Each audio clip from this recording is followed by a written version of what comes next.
So many families were affected by that fire. Some lost everything. And one of the families is crediting a young boy's courage for saving lives. Lauren Maxwell met with them today. Lauren. Well, Maria, 11-year-old Izaya Misenhimer may not think of himself as a hero, but he was the first person to call 911, which is an even bigger deal when you consider that he and his mom had just jumped out of a second-story window. That one right there. The boarded-up window is Izaya Misenhimer's bedroom. He and his mother jumped from the second story to save their lives when flames engulfed the front of their Eagle River apartment in the middle of the night. She shut the door and I ran back in my room and I popped the screen out and then I jumped out.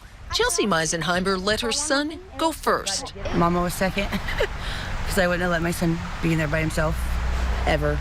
Chelsey landed on the rocks. She hurt her head. And I guess it's crushed. And broke her wrist. But Izaya knew what to do. She was on the ground and like crying and stuff, and I grabbed her phone and called.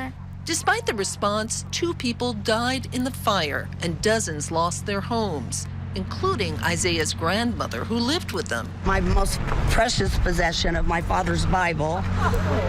As you can see, what's left of it. Catherine Misenhimer was able to go inside the unit a few days ago.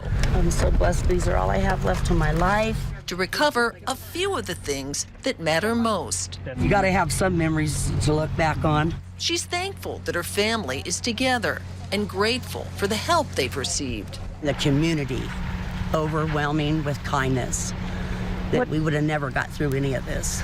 But she's also feeling proud of her grandson. He's a hero.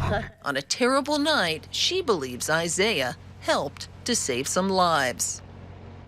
Now, the Misenhimers told me today that the man who was accused of setting that fire lived on one side of them, and the 2 people who died lived on the other. Catherine Misenhimer knew them pretty well. She says she's still processing some anger over what she considers a senseless tragedy.